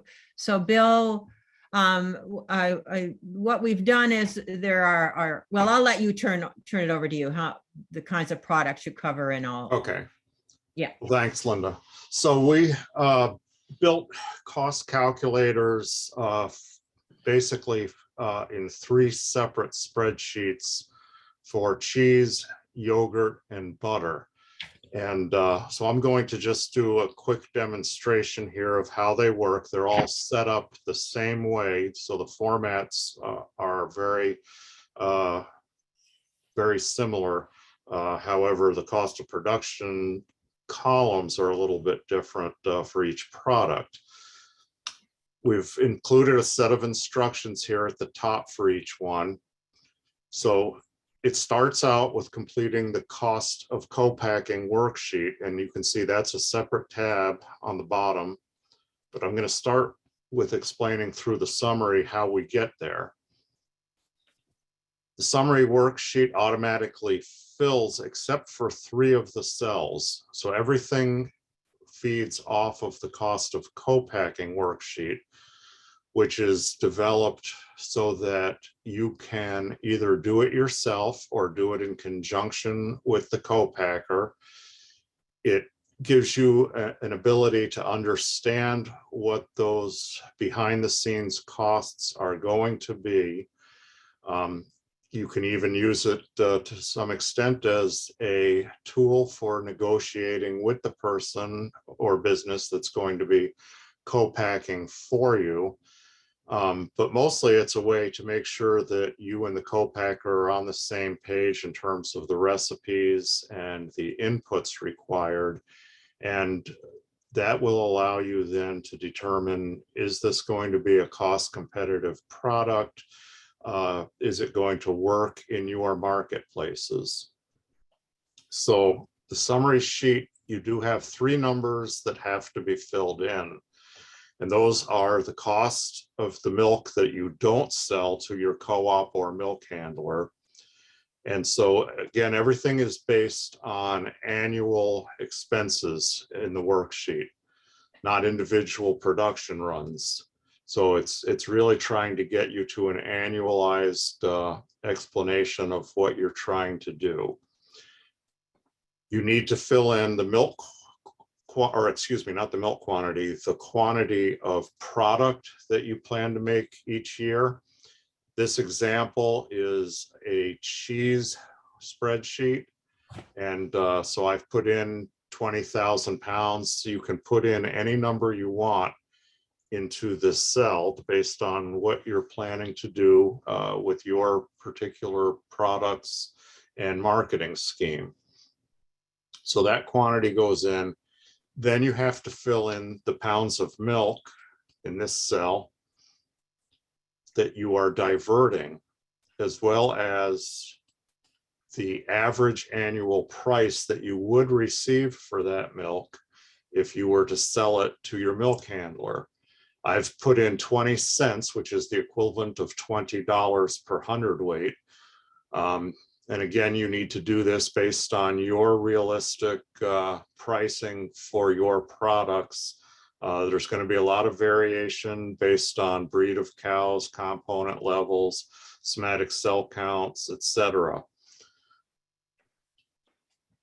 The rest of these cells are going to fill in automatically through the spreadsheet, except for your desired margin goal. And again, this is a number that is really determined by you. What do you feel you need for a return for your effort in starting a new business? And to make it worthwhile, regardless of whether you're selling wholesale or retail, you need to develop a margin goal. So as I said, this all feeds off of the cost of co-packing. I've thrown in some very generalized numbers into the example today, just so you can see how it works. You can see if I change the quantity, it's going to change the total. It's going to change the cost per anticipated pound of cheese. So we'll go back to that. If I also change the price per ounce of coloring, you'll see that that changes things as well. And we go down this entire list of items. Again, each one of the spreadsheets, depending on whether it's looking at cheese, yogurt, or butter, is going to have a different set of appropriate variable expenses here. And I'll just take a minute here to clarify that variable expenses are those expenses which really are going to change based on the volume you produce. So it's inputs that are very specifically related to quantities. Down below, we have the general and administrative expenses, or what a lot of people call overhead. These are going to be more monthly and annual kinds of expenses that are not going to change based on the quantity, but really are quite fixed in terms of things like insurance and your secretarial or bookkeeping and accounting costs, all of those types of items. We have included in here transportation as a fixed cost, and that's really for people who are transporting their own milk to the co-packer, understand how much it's costing them per mile and how often they're running per year, and all of those types of expenses. So they have a very fixed transportation cost. If you don't truck your own milk, this may be a variable cost because milk haulers charge on the basis of how many hundredweights they ship. And so they're going to bill it a little bit differently than if you're transporting your own milk. The important thing to recognize is that you've got these two pieces, variable and overhead expenses, and they all go into the cost of producing your product. What I've also done on both the cost of co-packing, cost of production sheet, as well as the summary sheet, is added a column to the far right that says if you're using a print version, then you're going to have a place where you can handwrite these numbers in order to be able to do the calculations, because not everybody's going to be comfortable with doing this in a spreadsheet. So as you and the co-packer go through developing your recipes and quantities needed and all of that, you're going to fill in this cost of co-packing sheet, and then all of those numbers will flow in over here. And you can see that we have 200,000 pounds of milk converting to 20,000 pounds of cheese. This is the $1.90 and the $1.87 came right off of that cost of co-packing sheet. Then these are the total expenditures for the year based on those numbers. Gives you the cost per pound of product if you're making cheese or butter. If you're doing yogurt, we did it in quarts rather than pounds to make it a little more amenable to most people's marketing schemes. And then you put in a number for your desired margin. So in this case, this number right here, the $5.77, that's your actual cost to produce a pound of cheese in this scenario. And again, every scenario is going to be different. You need to do your own due diligence based on who you're buying products from, what the pricing is, and of course, what your recipes and production requirements are for your product. And then in order to get to this margin goal, we also calculate the pricing you need to charge your customers in order to attain that goal. So in this example, it's showing $5.77 is the cost per pound to produce the cheese that we're making. And with a goal of 40% margin, that means it's got to be an average sales price of $8.08 to the farm. And of course, if we change the number, say to 50% goal, it's going to change not the cost to produce because that's already been set, but the pricing that you need to charge now goes to $8.66. Hi, Bill. Yes. Sorry to interrupt. This is Stevie. I just wanted to highlight a question in the chat that is related to your presentation. The question is, will the co-packing facility be able to provide all of these details? Well, they may or they may not. Again, it's every case is going to be individual. If you are making a product that they are already used to making, they probably can provide that information. In the write-up that will be attached to this with the worksheets, I do mention that it's important for every person to do their own due diligence. Again, the co-packer has to be making some money at this, or they're not going to be interested in continuing to do it for you. But conversely, the pricing has to be something that is realistic for you to be able to successfully market your products. So there's a balancing act there. And again, every case is going to be different. Making cheddar cheese is less expensive than making Stilton. Every product is going to be different. And so it would probably behoove you to get involved with taking a course in artisanal cheese making, and also to do a lot of research with various vendors that supply the raw inputs for this. No different than you would do on your farm when you're thinking about feed ingredients or cleaning supplies or any other input that goes into your business. That should be something that you don't just rely on another person for, but you do some of your own research.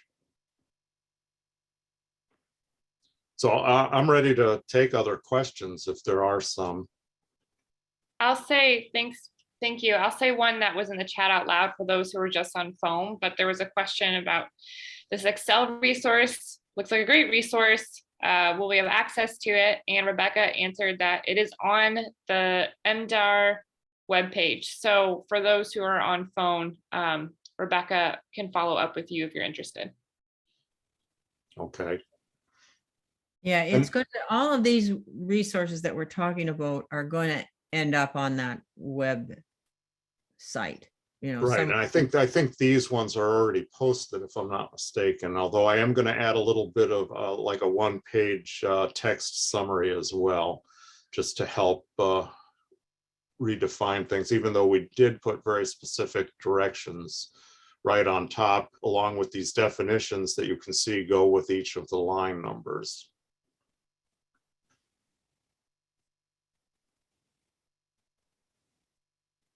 Are there any other questions coming in? Because I can't see the chats while I have my Excel open.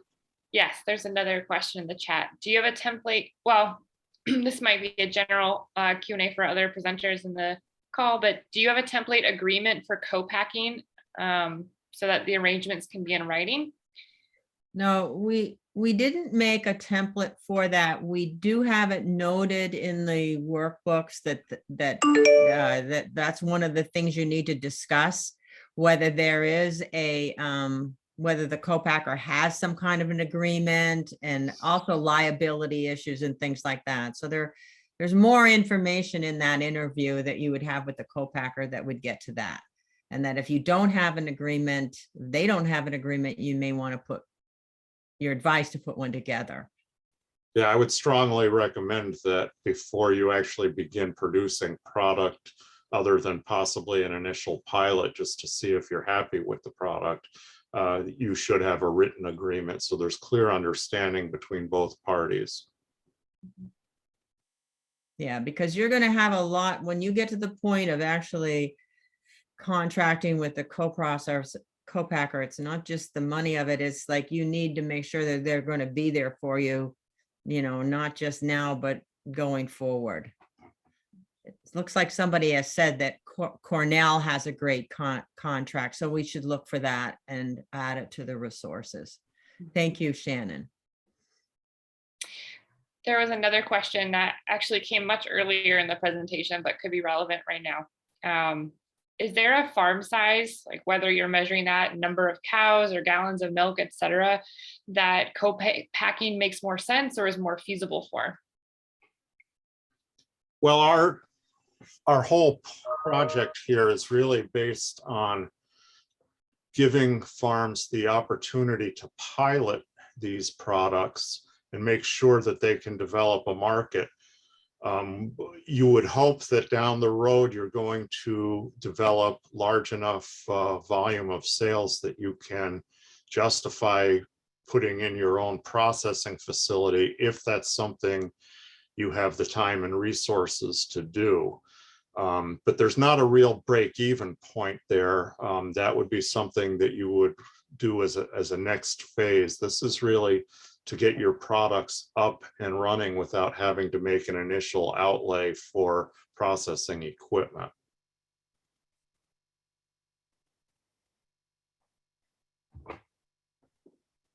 Okay, I have, with my eye on the clock, I'm thinking maybe we should wrap this section up and go to the next slide Okay. very quickly. Thank you, Bill. Again, when you get into looking at these resources in more depth, I mean, you can get in touch with Rebecca or somebody to, and this is where the technical assistance consultant is going to come in handy and work with you on this. So these tools that we put together are not just for you, but they're for your consultant. And they're really trying to get to this slide right here. So this is sort of the where all of this business planning and cost development is going, is to be able to get to a place where in a page or two, you can answer these 7 questions. And when you get to the point where you've done the research and you've run the calculators and you know all of this information, my gosh, you're just going to not only feel good and empowered and confident and all of that good stuff, but you are going to be good to go. That's why we keep talking about spend your time and energy thinking, researching, talking to people, etc., gathering information. That's what those worksheets are designed to do. Work with a business development specialist to help you fine tune, get into that calculator. And then when you can answer these questions, you're going to be a happy camper, and so will your family. So with that, I'm going to end our part of this discussion and switch it now over to Rebecca to wrap up. Thank you, Linda. And thank you everyone for joining. Before I move on to next steps, I just wanted to acknowledge and thank the co-packers who are in the virtual room with us right now. And just, if they want to introduce themselves in the chat. And we had some really great conversations with these facilities. And I think the resource that Bill developed is going to be really helpful on the co-packing side of things as well. But just wanted to provide that opportunity before I move on to the next steps. So as we've talked about several times in this presentation, we've developed a web page that Carrie guided us through. That's where all these resources will be held, the webinar recording. We will have a dairy co-packing technical assistance program that's going to be launched in the spring. And that is funded through the Northeast Dairy Business Innovation Center. And that's a good segue to what I wanted to talk about with the Innovation Center. They do have other grant opportunities that are live, and some that are upcoming related to this topic are their innovative processor and innovative farm programs. The processor program is opening up June 2022, and the farm program is opening up August 2022. And these are innovation rounds where that would be a good place for folks who are interested in this concept to seek additional funding and support.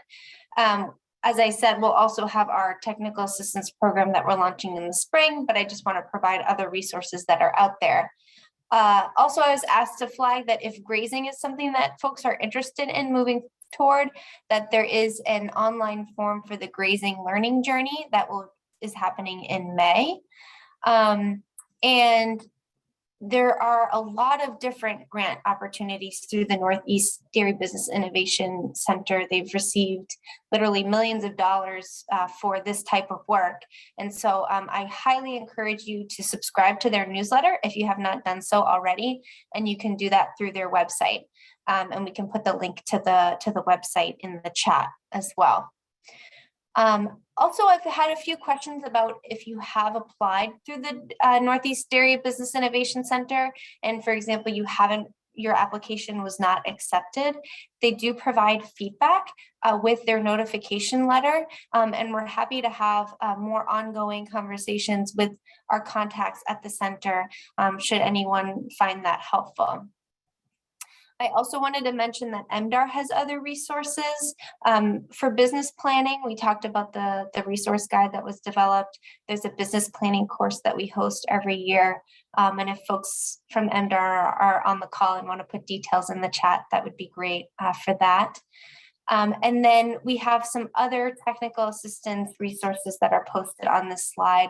For example, the Ag Innovation Center that's just getting started. And then the Carrot Project also offers one-on-one coaching.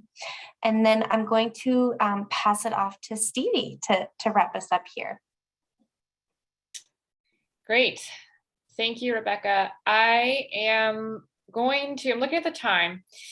And I'm first going to start with something that is really important for all of us who put together workshops and webinars and in person and over Zoom, and that is a follow-up survey and evaluation. And then I'll move on to opening up for Q&A. I already mentioned in the chat, and I'm going to post again a link. This is a post-survey evaluation for this webinar that's asking both follow-up information, so wanting to follow up with those who attended, if you need more assistance or want to talk with anybody about whether or not you want to be a co-packer, or if you are interested in working with a co-packer. It also provides information for us as coordinators for these events to help improve our programming in the future. And a lot of this is grant funded, and we really need your feedback just for the grant funding deliverable reporting.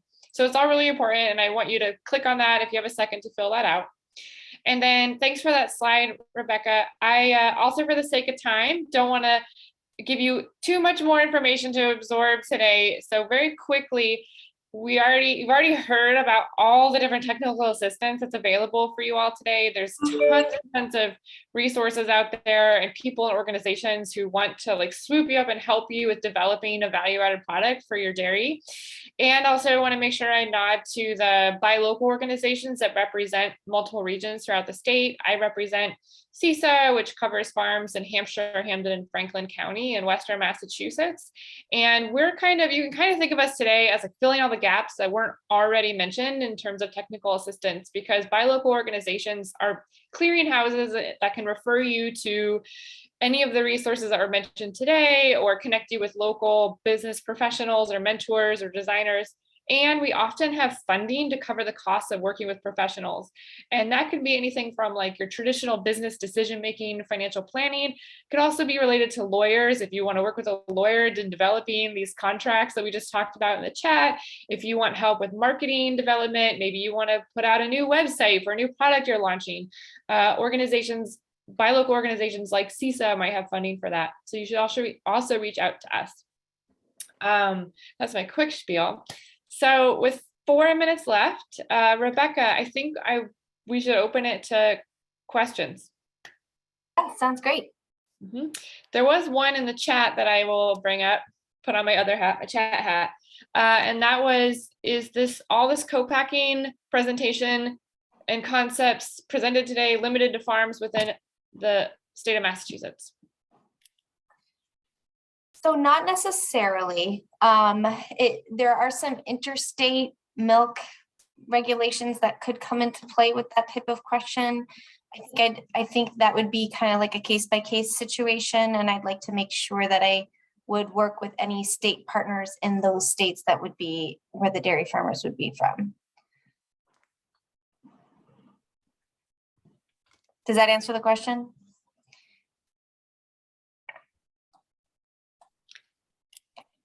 Any others?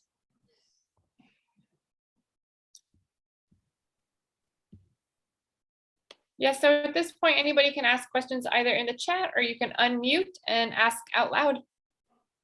And thank you all for coming, by the way. I did want to say too that I know there's a lot of chat happening around this time, but Marlo from Roundtable Farm, one of the potential co-packers on our map, put contact information in the chat as well.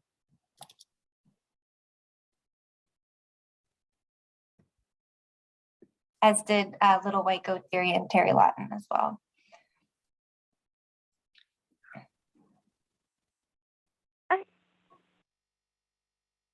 Yes. Hello, my name is Andrea O'Brien. I'm in Orange. Would it be all right if I say a few things and ask some questions? I have some points that I jotted down throughout the presentation.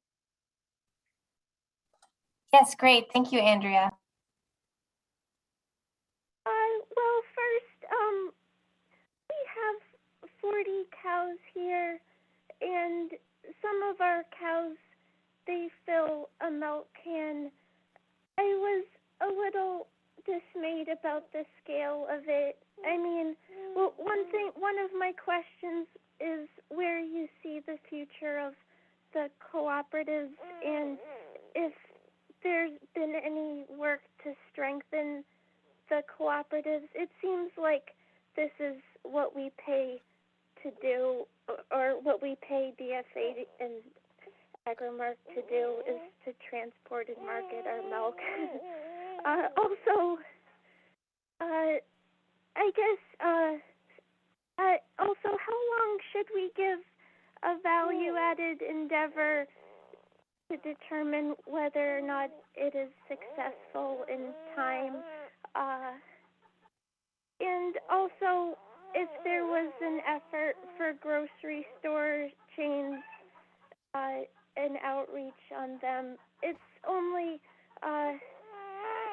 it's exhausting to go to all little farm stands, and I mean for us, because we don't really have a lot of time to do that. Oh, okay, thank you. Thank you. Thank you very much, Andrea, for your comments and questions.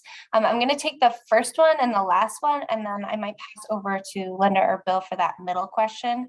So we did have great conversations with both Agrimark and DFA, and we do plan to follow up with them after the presentation.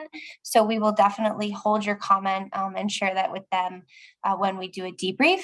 As far as your last comment about marketing to grocery stores and finding those opportunities, that's something that MDAR and our Division of Agricultural Markets is working on, specifically through our Mass Grown Exchange, where it's a business-to-business platform where we connect farms to grocery stores, restaurants, and other opportunities there. So it's a great point, well taken, and something that we will think about how we can channel more resources to. And then as far as the middle question about how long before you can assess whether your value-added business is a success, Linda or Bill, you have any comments on that one? Well, I'll jump in first and then let Linda wrap it up. It's going to depend a lot on the products you make. For those that are making hard cheeses that are aged, it's going to take a significant amount of time to find out if your market development is going to work. Now, on the same thought, if you have something that's being aged for a significant amount of time, you actually have quite a bit of time to work on the marketing after the product is made and into an aging facility. I would certainly want to think that you should be committing for in excess of a year, even if you're making a product that has a quick turnaround time, because it's going to take some time to ramp up sales, get a name recognition, and get into the right markets. Linda, you want to add to that? Yeah, I would definitely agree. I mean, there's no official time frame for this.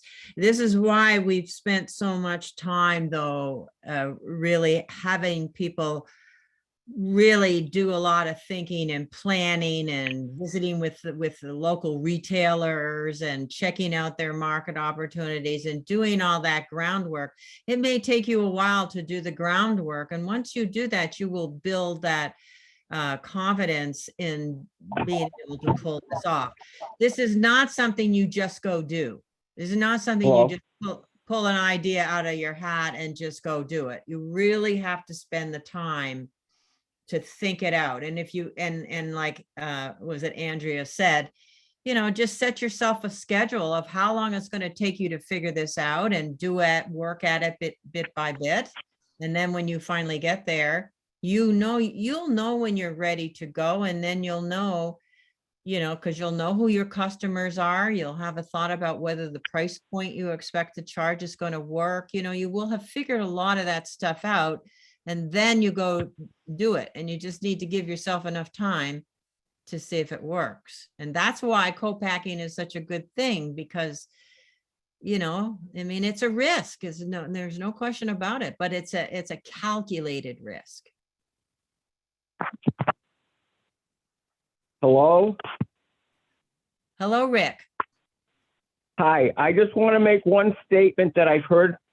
It's not a question. I've been doing this for 21 years now. I'm actually in my 22nd year of producing and selling all my own product. Grocery stores. Years ago, I got thrown out of them because the big corporations told the store that I was selling to that they wouldn't bring them any more product if they kept my product in there. This is something that should be looked into.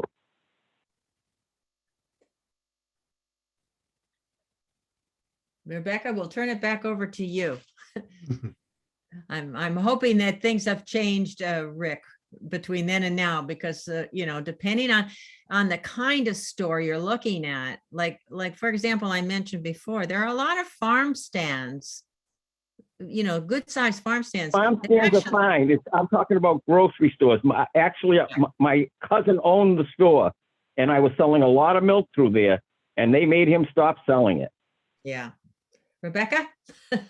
Yeah, thanks, Linda. And thank you, Rick, for your comment. I appreciate it. And I appreciate you joining us today. I'm actually going to pass it off to Stevie to close us out here. And I know we're a few minutes over. So thank you, everyone, for joining. Great. I'm just going to repeat everything you just said, Rebecca, which is thank you all for joining.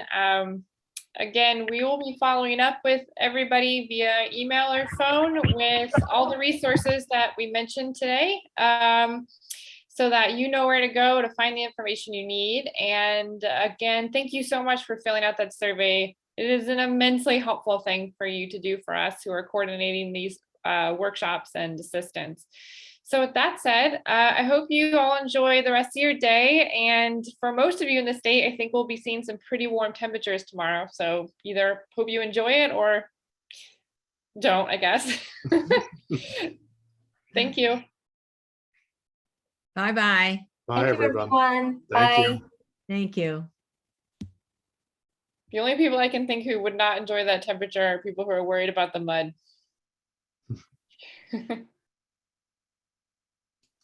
I'm going to go ahead and stop recording. Mm-hmm.